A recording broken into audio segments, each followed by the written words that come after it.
The rotor blades of two MH-60 Black Hawks didn't just cut through the air. They shattered the silence of Oak Creek General's parking lot, shaking the glass of the ICU windows. Dust swirled, alarms blared, and security drew their weapons, terrified of a terror attack. But this wasn't an invasion. It was a rescue mission. And the target wasn't a diplomat or a general. It was the woman walking to her beat-up sedan with a cardboard box in her hands, tears drying on her cheeks. They had fired Clara Reed 20 minutes ago for saving a life the wrong way. Now the most dangerous men on the planet were on their knees begging her to come back. Because without Clara, the man bleeding out in the chopper didn't stand a chance.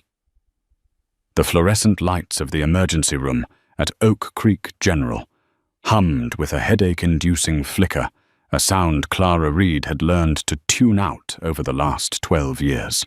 It was 11:45 p.m. on a Tuesday, usually a lull period, but tonight the air felt heavy, charged with a static that made the hair on her arms stand up. Clara adjusted her scrubs, the fabric worn soft from countless washes. She was the charge nurse for the night shift, a title that came with infinite responsibility and zero authority. She checked the vitals on bed 4, a teenager with a broken tibia from a skateboarding accident, and then moved to the nurse's station to chart. "You look like you're holding up a wall that's about to crumble, Clara," said Dr. Aris, leaning against the counter.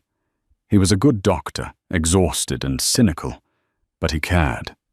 He was one of the few who did.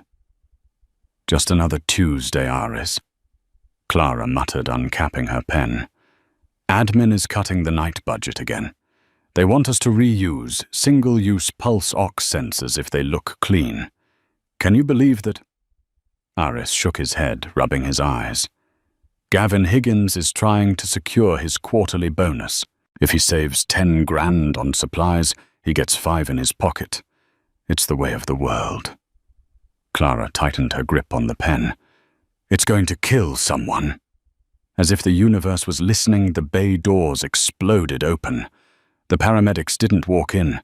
They ran their boots, squeaking violently against the linoleum. The gurney they pushed was surrounded by a chaotic energy that silenced the waiting room instantly. Trauma 1. "We need Trauma 1. Now," the lead paramedic shouted. His uniform was soaked in blood, but it wasn't his. Clara was moving before her brain consciously registered the command.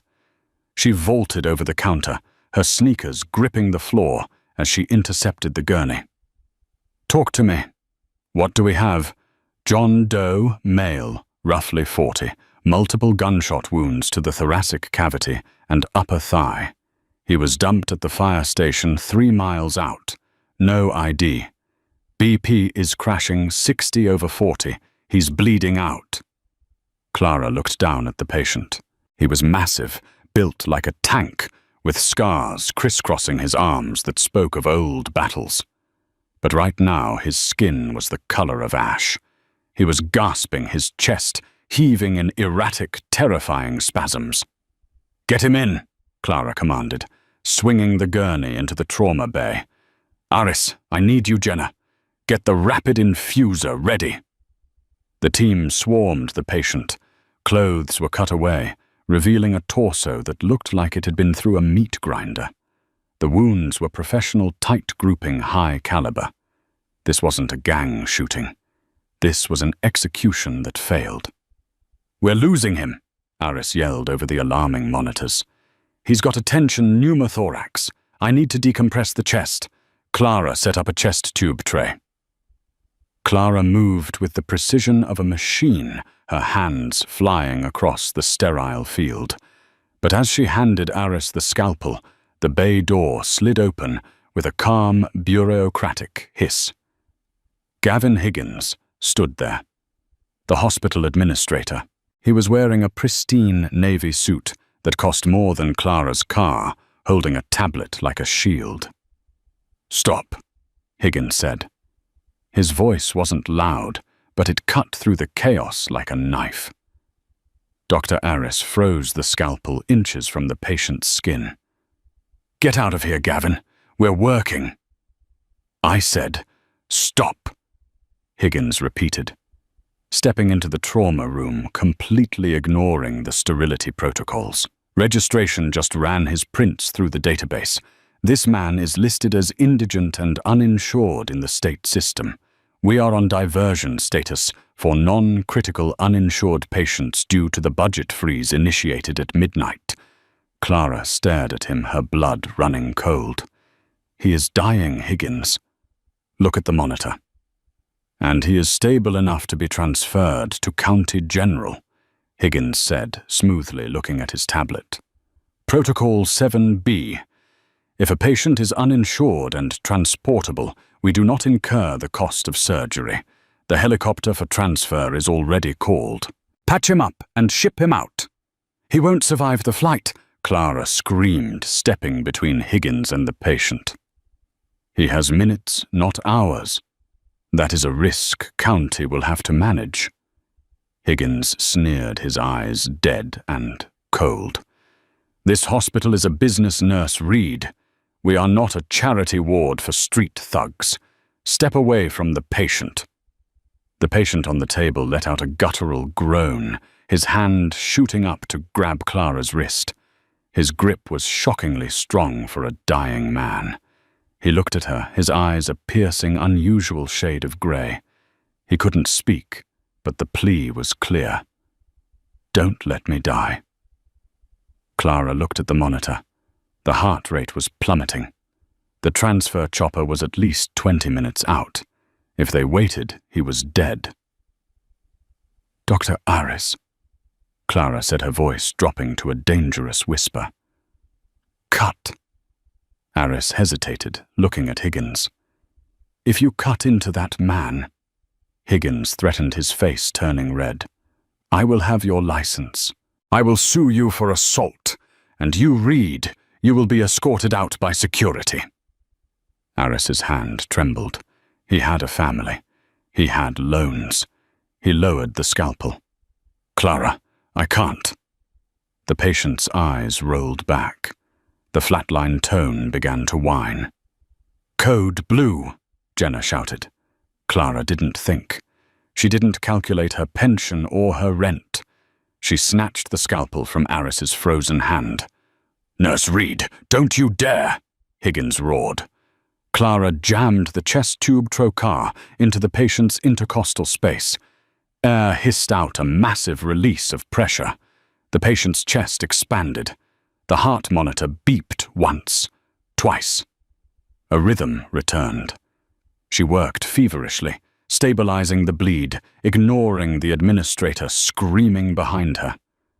She packed the wounds, started the transfusion, and hooked up the ventilator. "He's stable," she breathed out 30 seconds later. Her hands were covered in blood. The room was silent. Higgins walked up to her, his face purple with rage. He didn't look at the patient, who was now breathing steadily. He looked only at Clara. "Get out," he spat. The walk to the administrative office felt like a funeral procession. 2 security guards men Clara had shared coffee with for years walked behind her, eyes downcast. They were ashamed, but they needed their jobs too. Higgins sat behind his mahogany desk, the only expensive thing in the crumbling hospital. He didn't even offer her a seat. Insubordination. Higgins began typing furiously on his computer. Practicing medicine without a license. Assault. Endangerment of hospital assets. "I saved his life," Clara said, standing tall. Her scrubs were still stained with the stranger's blood. "Protocol says we prioritize life over billing." "Protocol says you listen to your superiors," Higgins countered, not looking up. "That life you saved is going to cost this hospital $50,000 in unrecoverable resources. Do you have $50,000, Miss Reed?" Clara remained shunned. She had $12 in her bank account until Friday. You are terminated effective immediately, Higgins said, finally looking at her with a smug satisfaction. I am reporting you to the nursing board. You will never work in this state again. You'll be lucky to get a job scrubbing toilets at a truck stop. He slid a piece of paper across the desk. Termination of contract. Cause gross misconduct. Sign it, he demanded. Clara looked at the paper. She thought of the 12 years she gave this place. The missed Christmases, the double shifts, the time she held the hand of a dying child because the parents were stuck in traffic. She thought of the man downstairs, the grey-eyed stranger, whose heart was beating because she refused to back down. She picked up the pen and signed. Give me your badge, Higgins said, holding out a soft, manicured hand. Clara unclipped her ID. It had a photo of her from 10 years ago, bright-eyed and hopeful. She slammed it onto the desk. You're a small man, Gavin, she said quietly, and one day the world is going to show you just how small you are. Get her out of my sight, Higgins barked at the guards. The walk of shame was a ritual every nurse feared, but Clara never thought she'd be the one walking it. She was escorted to her locker. She took her stethoscope, a picture of her late mother, and a small cactus plant she kept on the windowsill. As she walked through the main hallway, heads turned. Other nurses, doctors, orderlies, they all watched. Some whispered. Dr. Aris wouldn't meet her eyes. He was pretending to read a chart, shame radiating off him in waves. Jenna, the junior nurse, ran up to her, tears streaming down her face. Clara, this isn't right. We're going to strike. We'll sign a petition.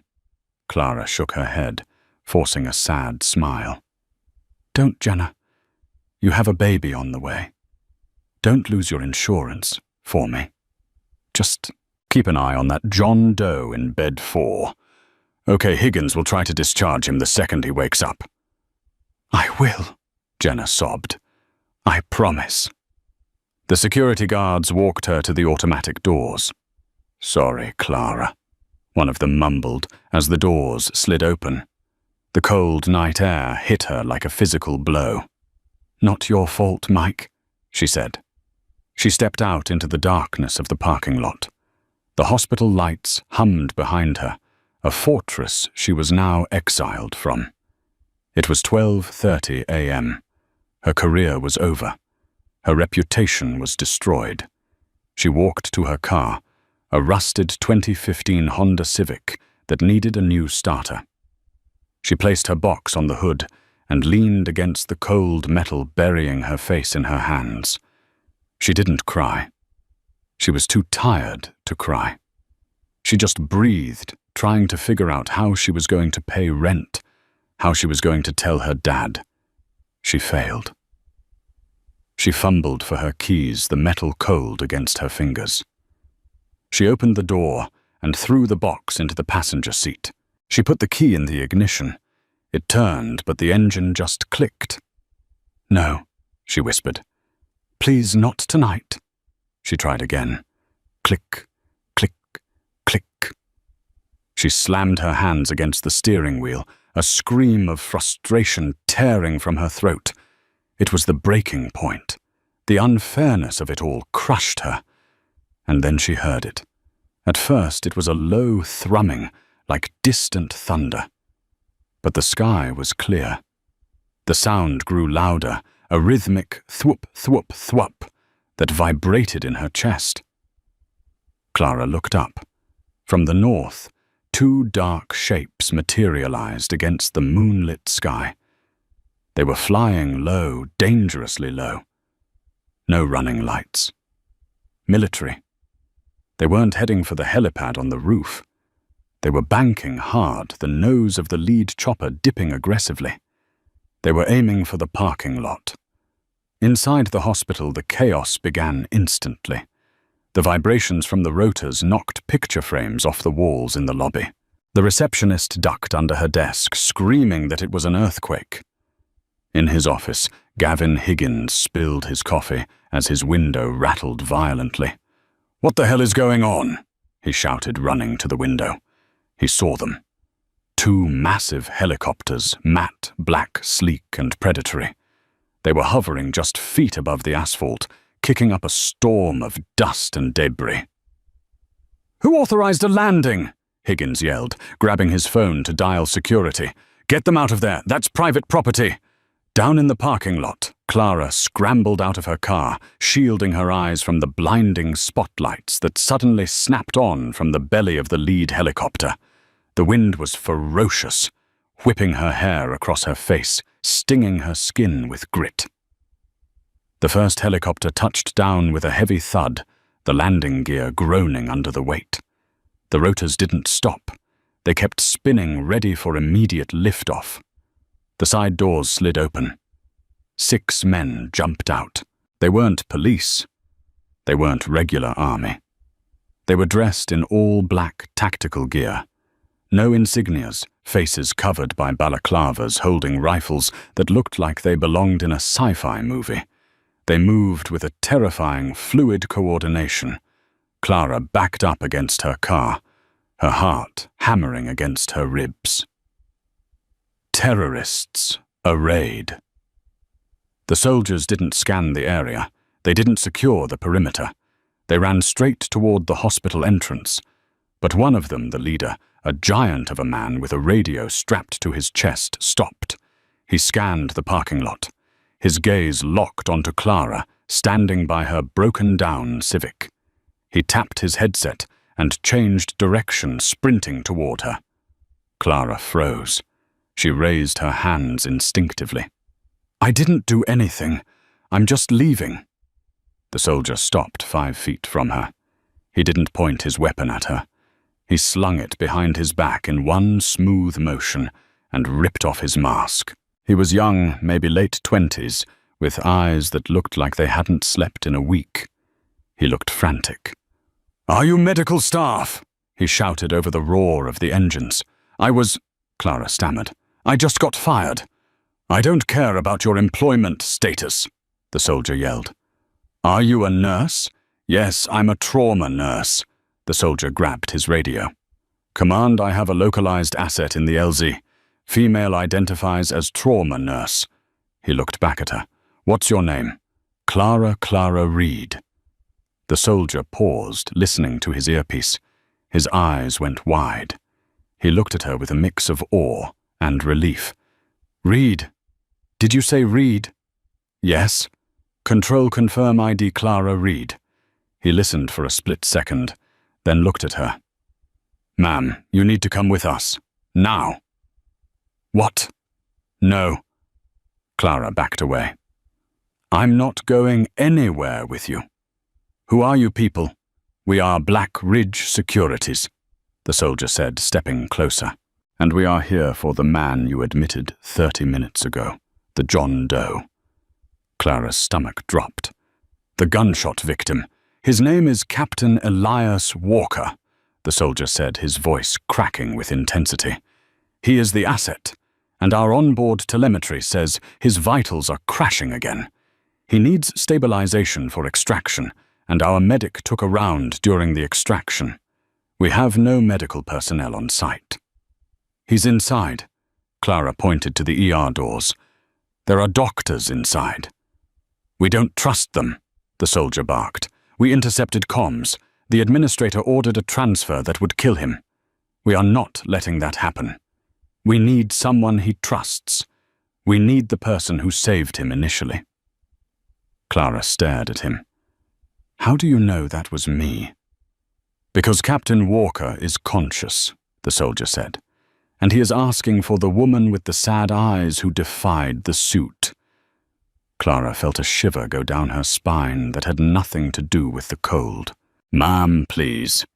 The soldier's voice softened, losing its military edge for a second. "He's my brother. If we move him now without a nurse, he dies. The hospital admin is blocking us. You have to come back in there with us." Clara looked at the hospital doors. Higgins was there now, flanked by security, looking terrified but obstinate. She looked at her dead car. She looked at the soldier's desperate face. She took a breath. "I need a crash kit, and I need you to make sure Higgins doesn't touch me." The soldier grinned a dangerous, wolfish expression. "Ma'am, if Higgins touches you, I will break his fingers." "Lead the way," Clara said. The automatic doors of the emergency room entrance blew open, not from a sensor, but from the sheer force of Jack's kicking them off their tracks. The glass shattered, raining down on the linoleum like diamonds, but nobody moved to sweep it up. Clara walked through the debris, flanked by 4 heavily armed operatives of Black Ridge Securities. Just minutes ago, she had walked out of these doors as a disgraced employee, clutching a box of knickknacks. Now she was re-entering like a warlord, retaking lost territory. The lobby was a scene of frozen panic. Patients in the waiting area were pressed against the walls. The reception staff were hiding beneath their desks. And standing in the center of the hallway, blocking the path to the trauma bay, was Gavin Higgins. He was flanked by the 2 hospital security guards, Mike and Steve, who looked like they wanted to be literally anywhere else on Earth. Higgins's face was a mask of incredulous fury. He pointed a trembling finger at Clara. "I fired you. You are trespassing. Security, arrest her." Mike, the guard on the left, looked at the assault rifle in Jax's hands, then looked at his own belt, which contained only a flashlight and a radio. He took a step back. "Mr. Higgins, I'm not doing that." "Cowards!" Higgins screamed. He stepped forward himself, his ego blinding him to the danger. "You cannot bring weapons into a healthcare facility. This is a violation of federal code. I am calling the police." Jax didn't even slow down. He marched right up to Higgins, towering over the administrator by a full head. "Sir, under the International Private Security Act and the Good Samaritan Clause of the Active Extraction Mandate, we are commandeering this floor. You are currently obstructing the rescue of a high-value asset." "I am the administrator of this hospital." Higgins spat his face, turning purple. "And that asset is an uninsured vagrant who is costing me money." Jax moved with a speed that was terrifying to witness. He grabbed Higgins by the lapels of his expensive Italian suit and lifted him off the ground. He slammed the administrator against the wall, his feet dangling inches off the floor. "That vagrant," Jax growled, his face inches from Higgins's, "is the CEO of Black Ridge Securities. He is worth $3 billion. And right now his life is the only thing keeping me from dismantling this building brick by brick with you inside it." Higgins gasped, his eyes bulging. The air left the room. $3 billion. Jax dropped him. Higgins slid to the floor, coughing, his arrogance finally punctured by raw fear. "Clara," Jax said, not looking back. "Lead." Clara stepped over Higgins' legs. She didn't look down. She didn't gloat.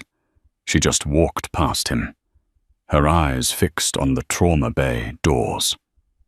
Inside Trauma 1, the situation was deteriorating. Dr. Aris was standing by the bed, looking helpless. Jenna was manually bagging the patient tears streaming down her face. The monitors were blaring a chaotic rhythm. "What's happening?" Clara barked, snapping into her command voice. The fired nurse persona was gone. The expert clinician was back. Dr. Aris looked up, relief flooding his face. "Clara, thank God. BP is 70/30. He's putting out blood from the chest tube. I think an intercostal artery was nicked by a bone fragment." Higgins forbade me from opening him up again. Clara rushed to the bedside. Elias Walker was pale, his skin clammy and cold. His eyes were half open, glazed with pain. But when he saw her, they focused. He let out a ragged breath. "You came back." He rasped, his voice barely audible over the alarms. I don't leave jobs unfinished, Clara said, grabbing a pair of gloves. She looked at Jax. We can't move him like this. If we lift him, the pressure change will kill him. I need to clamp that bleeder here. We have 3 minutes before local law enforcement arrives, Jax said, checking his watch. The chopper is burning fuel. Can you do it in 2? I can do it in 1, if you keep everyone out of my way, Clara said. She turned to Dr. Aris. Aris, I need a vascular clamp and 2-0 silk. Now. Aris hesitated for a fraction of a second, looking at the door where Higgins was likely recovering. Aris, Clara shouted. Be a doctor, not an employee. Aris nodded, a spark of rebellion igniting in his eyes. He grabbed the tray. Ready? Clara worked with a speed that blurred the vision. She reopened the small incision around the chest tube, her fingers diving into the warm, slick cavity of the wound. It was blind work she was feeling for the pulse of the bleeder with her fingertips. Pressure is dropping, Jenna cried out. 60/20. Clara, we're losing him. I got it. Clara gritted her teeth. She felt the spurting artery against her index finger. She slid the clamp down, guided by pure instinct and 12 years of trauma experience. Click. The flow of blood into the suction canister stopped. BP stabilizing, Jenna gasped. Rising, 80/50. Clara quickly threw a stitch around the vessel, tying it off with a surgeon's knot. She pulled her hands back, covered in red. He's stable for transport. Let's go. Jax nodded to his men. Package him. Let's move. The soldiers moved the patient onto their own collapsible tactical stretcher with practiced ease. They secured him with straps, locking his IV lines down so they wouldn't rip out. As they wheeled Elias out of the trauma bay, the hallway was lined with staff. Nurses, orderlies, and doctors stood in the silence, watching the procession. Higgins was standing by the exit, holding his phone, screaming at a 911 dispatcher. Yes, terrorists. They have guns. They are kidnapping a patient. He saw the group approaching and blocked the door again, foolishly spreading his arms. You are not taking him. The police are 2 minutes away. You will all go to jail. Jax didn't break stride. He looked at Clara. Ma'am? Clara stopped the gurney. She walked up to Higgins. The height difference was significant, but in that moment, she felt 10 feet tall. Gavin, she said calmly. You fired me for saving a life because it wasn't profitable. Now you're trying to stop a transfer that will save him again. You aren't worried about the law. You're worried about the lawsuit that's coming when people find out you tried to let a billionaire die to save a budget bonus. Higgins turned pale. I was following protocol. Your protocol is broken, Clara said. She reached out and plucked the phone from his hand. She ended the call and dropped the device into a biohazard bin filled with medical waste. Move, she whispered. Higgins moved. The team burst out into the night air. The helicopter rotors were spinning faster now, whipping up a frenzy of wind. The noise was deafening. Load up! Jack screamed. They slid the stretcher into the belly of the Black Hawk.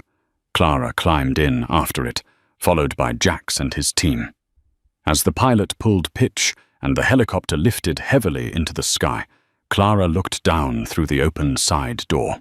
She saw the hospital shrinking below her, a box of light in the darkness. She saw her rusted Honda Civic sitting alone in the parking lot. She had lost her job, her car, and her stability in the span of 1 hour. She was currently flying in a military aircraft with a group of mercenaries to an unknown location. She reached down and checked Elias's pulse. It was stronger. She took a deep breath of the kerosene-tinged air. For the first time in years, she didn't feel tired. She felt alive. The interior of the MH-60 Black Hawk was a sensory overload of noise, vibration, and darkness. The only light came from the dim red tactical bulbs overhead and the green glow of the instrument panels in the cockpit. The wind roared through the open gunner windows before the crew chief slid them shut, sealing them in a vibrating steel capsule. Clara sat on a canvas jump seat, next to the stretcher, her knees touching the tactical vest of the soldier opposite her. She had hooked Elias up to the portable monitor they had brought, a ruggedized piece of military tech that looked like it could survive a bomb blast. "Here!" Jax shouted over the intercom system, handing her a heavy headset. Clara put it on. The roar of the rotors instantly dampened to a dull hum, replaced by the crackle of radio chatter. "Viper 1 to control." The pilot's voice was cool and detached. "Package secured. The nurse is on board. ETA to the nest is 40 mics. Copy, Viper 1. Be advised we have unrecognized bogies on radar to your south. Keep it low." Clara looked at Jax. "Bogies? Someone is chasing us." Jax looked at her, his expression grim. "Elias has enemies, Clara. Powerful ones. The people who shot him. They didn't want him injured. They wanted him erased. When they find out he's not in the morgue, they'll come to finish the job." Clara looked down at the man on the stretcher. Elias was still unconscious, the sedation keeping him under, but his face was relaxed now. In the dim red light, he looked less like a corporate titan and more like a warrior at rest. "Who is he really?" Clara asked. "You said he runs a security company, but you guys operate like special forces." "We were," Jax said, leaning forward. "Most of us. Rangers, SEALs, SAS. Elias recruited us. Black Ridge isn't just security. We do the jobs governments can't touch. Hostage rescues in hostile territory, extracting aid workers from war zones. Elias built this company after he left the Marines. He's a good man, Clara. He uses his money to fix things." Clara adjusted the IV flow rate. "He looked at me," she said softly. "In the ER. Before he went under. He looked terrified. Not of dying, but of something else." "He was terrified of failing," Jax said. "We were gathering intel on a human trafficking ring operating out of the port. It was a setup, an ambush. Elias took 3 rounds to get his team out. He drove himself to that fire station so the rest of us wouldn't be compromised." Clara felt a pang of guilt for every time she had judged the thugs who came into her ER with gunshot wounds. She had judged him too initially. Suddenly the helicopter banked hard to the left, throwing Clara against the fuselage. The engine pitch changed, screaming higher. "Hang on!" the pilot shouted over the comms. "Radar lock, deploying countermeasures. Thump, thump, thump." Flares shot out from the tail of the helicopter, illuminating the night sky outside the window with blinding white phosphorus. "What is happening?" Clara yelled, grabbing the stretcher to stabilize Elias. "Drone," Jax said, unclipping his safety harness and moving to the window with his rifle. "They're tracking us with a hunter-killer drone." The helicopter dove, the stomach-churning sensation of free fall, hitting Clara hard. They were flying nap of the earth now, skimming just feet above the treetops to confuse the radar. The vibration was intense. Beep, beep, beep. The medical monitor on Elias's chest started alarmed. "No, no, no," Clara hissed, checking the screen. "His heart rate is spiking. 140, 150. Oxygen saturation is dropping." "Is it the flight?" Jax asked, looking back from the window. "It's the stress," Clara shouted. "And, damn it," she looked at the drainage bag for the chest tube. It was filling up with bright red blood again. The violent maneuvers had dislodged the clot or torn a new vessel.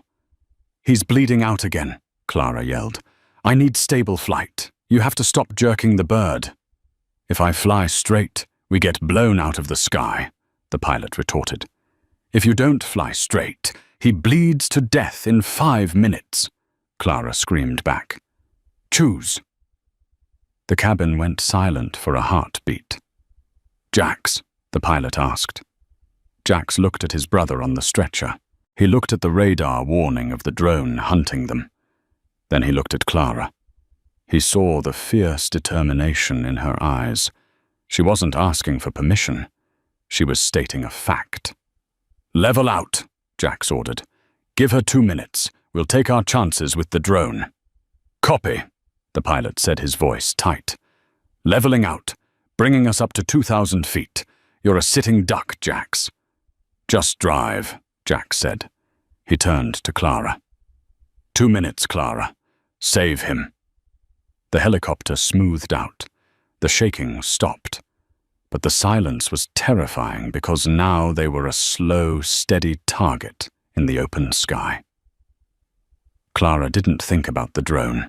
She didn't think about the missile that might be locking onto their heat signature. She focused entirely on the plastic tubing and the red flow of life leaving Elias's body. I need light, she ordered. A soldier clicked on a tactical flashlight, beaming it onto Elias's chest. Clara worked frantically. She couldn't do surgery here. She had to improvise. She grabbed a pressure dressing from the kit Jax had stolen from the ambulance. This is going to hurt him, she muttered.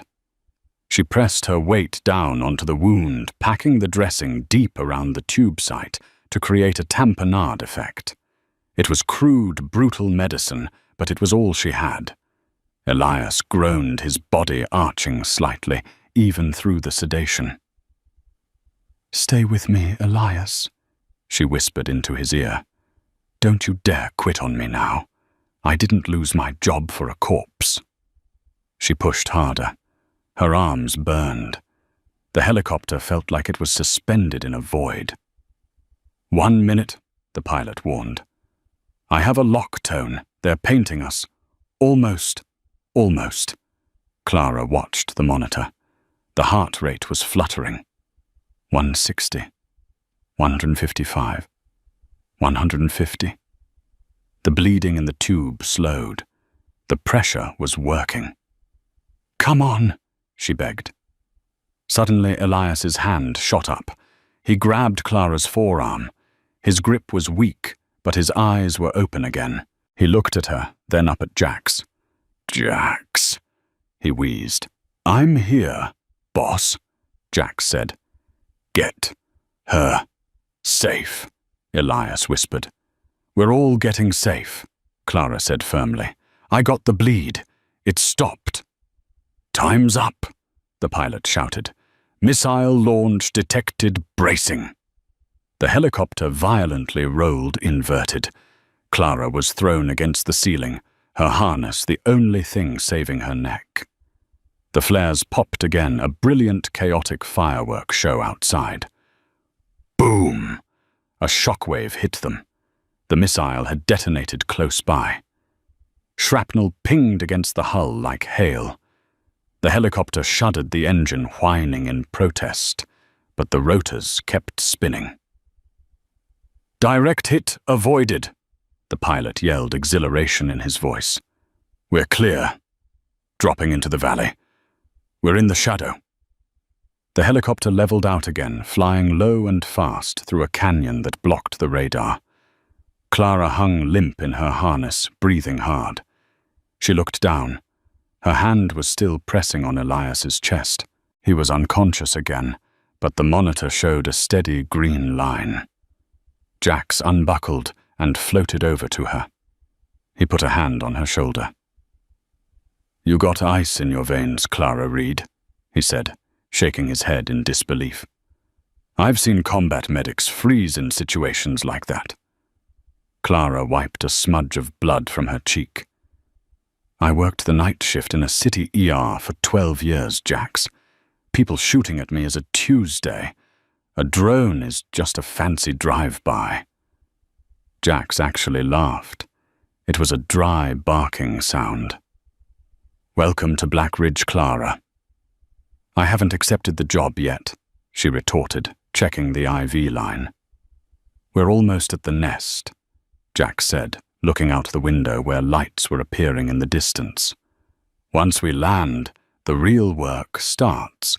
He needs real surgery to repair that lung, and our surgeon is in London.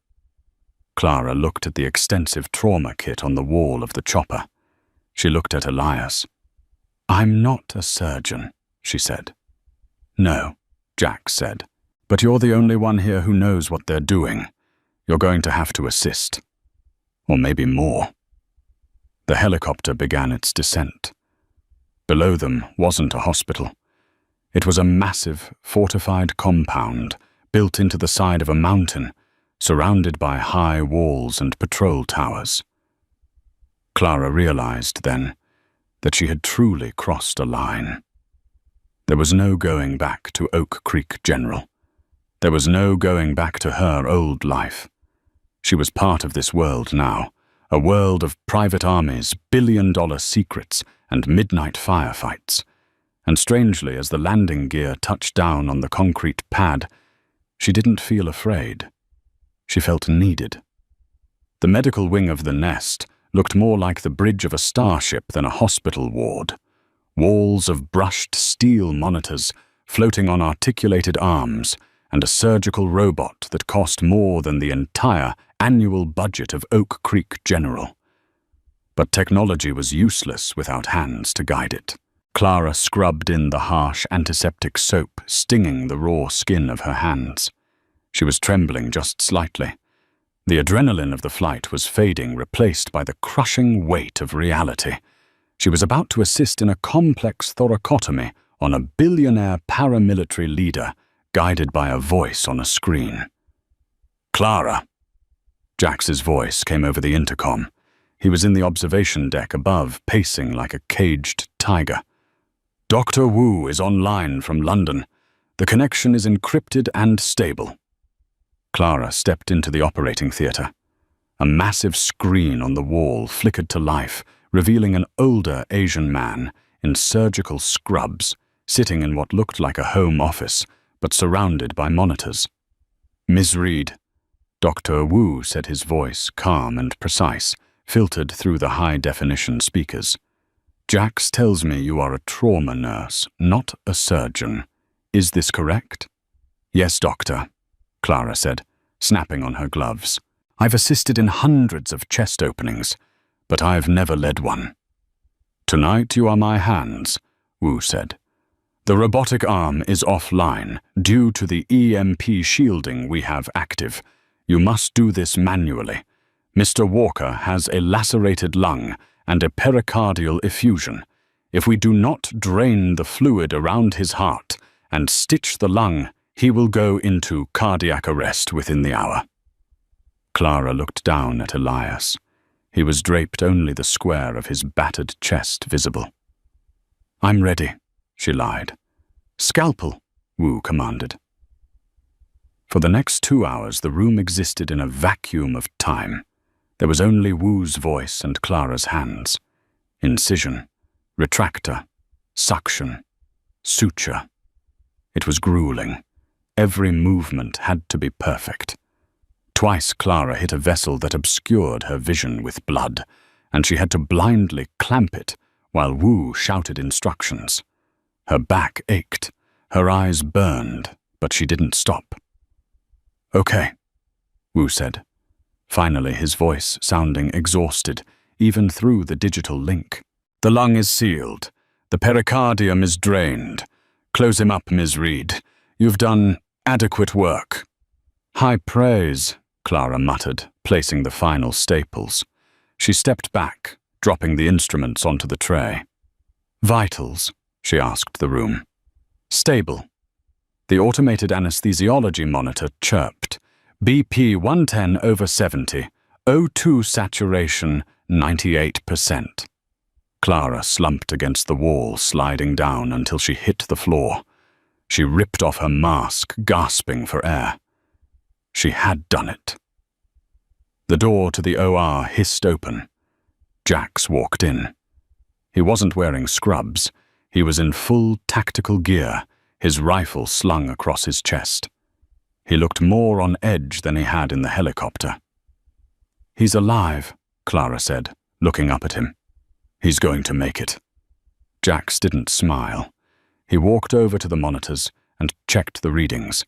Then he turned to Clara. "You need to stay here," he said, his voice low. "Lock the door from the inside." Clara frowned, standing up. "Why the surgery is over." "The drone that attacked us," Jax said, checking the magazine of his rifle. "We analyzed the flight path. It didn't track us from the city.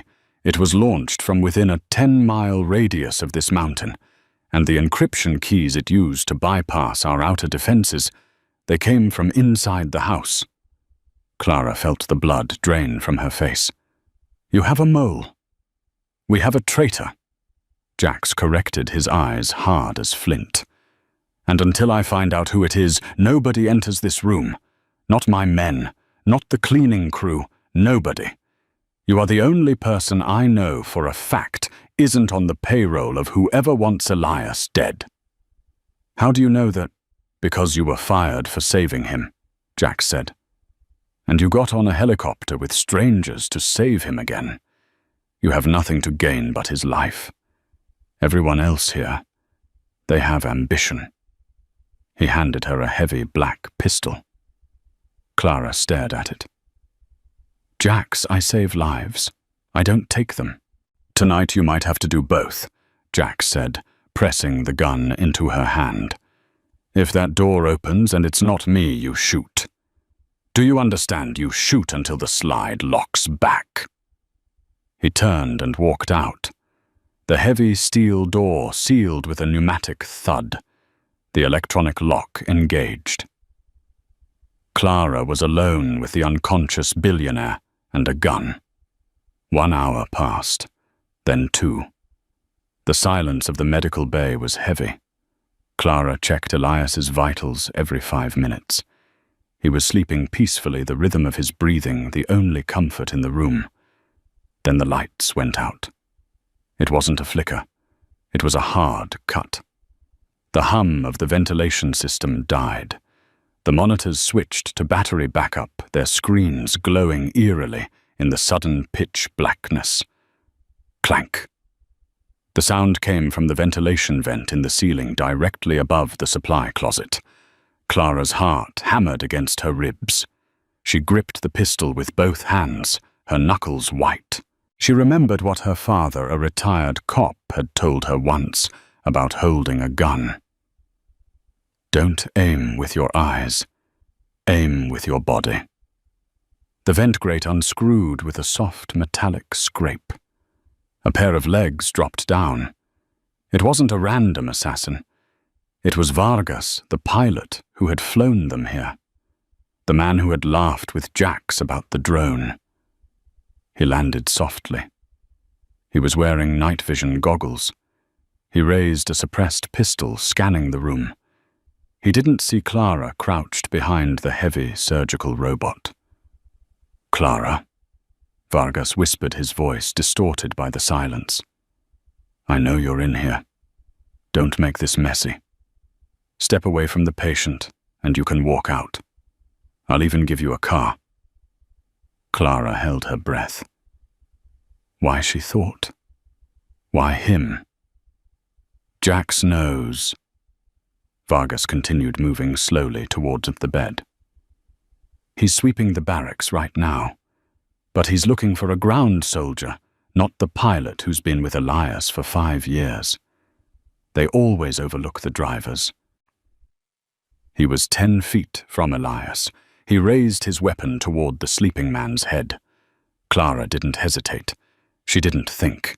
She stood up. "Hey!" she shouted. Vargas spun around, the night vision goggles glowing green. Clara fired. The recoil nearly dislocated her shoulder. The shot went wide, shattering a glass cabinet of saline bags. But it did its job. It forced Vargas to duck. He fired back 3 quick pft, pft, pft sounds. Sparks flew from the robotic arm Clara was using as cover. "Stupid girl," Vargas hissed. "You're a nurse. You don't have the stomach for this. I deal with blood every day. Vargas," Clara yelled, firing again. This time her aim was better. The bullet struck Vargas in the thigh, right below his tactical vest. He roared in pain and fell to one knee, but he kept his gun trained on her. "You're dead." He was about to pull the trigger when the main door exploded. It wasn't opened. It was breached. A directional charge blew the hinges off, sending the heavy steel slab crashing into the room. Jax stormed in through the smoke, moving like a demon. He didn't fire. He saw Vargas on the ground. He saw the gun pointed at Clara. Jax didn't stop. He sprinted across the room and drop-kicked Vargas in the chest, sending the pilot skidding across the floor. Vargas tried to bring his gun up, but Jax was already on top of him. He stepped on Vargas's wrist, hearing the bone snap. Vargas screamed.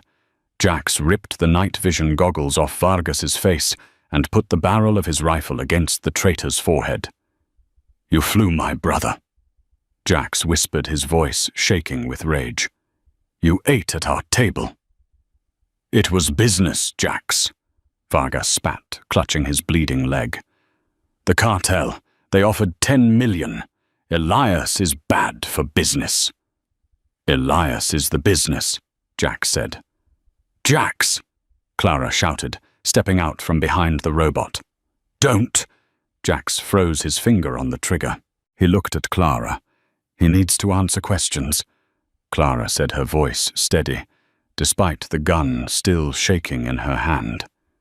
"If you kill him now, we never find out who paid him, and then Elias is never safe." Jax stared at Vargas. Then he looked at Clara. The rage in his eyes slowly receded, replaced by cold calculation. He lifted the rifle and slammed the stock into Vargas's temple, knocking him cold. "Secure him," Jax barked into his headset, "and get the power back on." He walked over to Clara. She carefully placed the pistol on a tray and looked at her hands. They were shaking uncontrollably now. Jax took her hands in his. "You did good, Clara. You held the line." Clara looked at the unconscious Elias. "Is it over?" "The surgery is over," Jax said. "The war is just starting. But now we have a medic." 3 weeks later. The morning sun hit the glass facade of Oak Creek General Hospital, making it gleam deceptively bright. Inside, however, the atmosphere was funereal. Rumors were swirling. The hospital was being sold. A private equity firm had bought the debt, and the staff were terrified of layoffs. Gavin Higgins marched through the lobby, sweating in his suit. He had been summoned to the boardroom for a meeting with the new owners.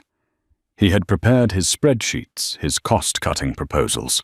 He was ready to show them that he was a ruthless efficiency machine. He pushed open the double doors of the boardroom. "Gentlemen, I have the Q3 projections right here." He began putting on his best sycophantic smile. He stopped. Sitting at the head of the table wasn't a faceless corporate suit. It was a man in a wheelchair, wearing a black turtleneck and a grey blazer. He looked pale, recovering, but his eyes, those piercing grey eyes, were sharp as diamonds. Elias Walker. And standing to his right, wearing a sharp navy pantsuit instead of worn-out scrubs, was Clara Reed. Higgins dropped his tablet. The screen shattered. "You," Higgins stammered, "you're the vagrant, the John Doe." "Captain Elias Walker, USMC retired," Elias corrected calmly. "Owner of Black Ridge Securities, and as of this morning, the majority shareholder of the Oak Creek Health Network." Higgins looked at Clara. "And you work here?" "I don't work here," Clara said, her voice cool and authoritative. "I am the director of medical operations for Black Ridge. I oversee trauma response for all of Mr. Walker's global assets. But we are restructuring this facility." "Restructuring," Higgins squeaked. "We reviewed the logs, Gavin," Elias said, tapping a thick file on the table. "Protocol 7B, the diversion of indigent patients, the reuse of single-use supplies. It's all here. You saved the hospital $300,000 last year." Higgins puffed out his chest slightly, hoping for a reprieve. "Exactly. I kept this ship afloat. And you killed 14 people doing it," Clara cut in. She tossed a folder onto the table. It slid across the polished wood and stopped in front of him. "Those are the wrongful death suits we are filing on behalf of the families you turned away. Black Ridge Legal is representing them pro bono." Higgins turned the color of old milk. "You can't do that. I was following policy." "You made the policy," Elias said, "and now I'm making a new one." Elias pressed a button on the intercom. "Security, please escort Mr. Higgins from the building." The doors opened. It wasn't Mike or Steve. It was two Black Ridge operatives in suits, massive and silent. "You're fired, Gavin," Clara said, echoing the words he had said to her 3 weeks ago. "Effective immediately. Cause gross incompetence and inhumane conduct. And don't worry about your license. I've already sent the file to the state board. You'll never manage a lemonade stand in this state again." Higgins was dragged out, sputtering and screaming threats that nobody listened to. When the doors closed, silence returned to the room. A peaceful silence. Elias turned his wheelchair toward Clara. He winced slightly as he moved. The ribs were still healing, but he smiled. It was a genuine, warm smile that transformed his scarred face. "That felt good," Elias admitted. "It felt like justice," Clara said. "So," Elias said, clasping his hands, "the hospital is yours to fix, Clara. I bought the building, but you have to rebuild the soul. Hire back the good ones. Dr. Aris, Jenna. Give them raises. Buy the equipment they need. Make this place what it's supposed to be." "It's going to cost a fortune," Clara warned. "We won't turn a profit for years." "I have a fortune."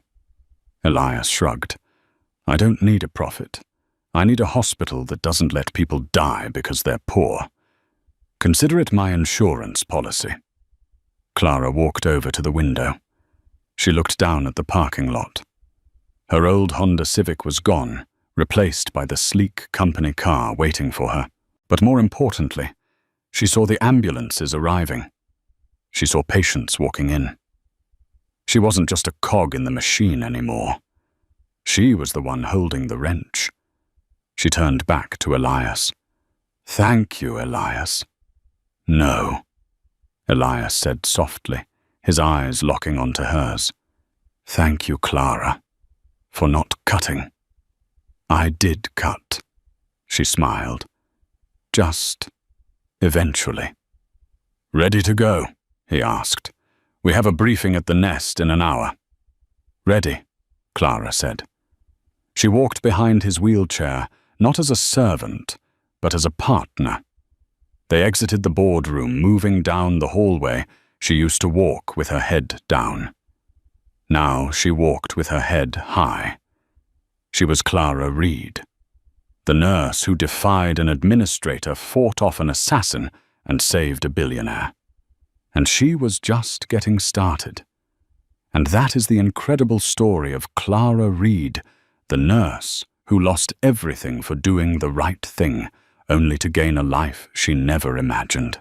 It's a reminder that true heroism isn't about following orders. It's about following your conscience, even when the world tells you to stop. Clara stood her ground against greed and fear, and in the end, karma delivered the ultimate justice. What would you have done if you were in Clara's shoes?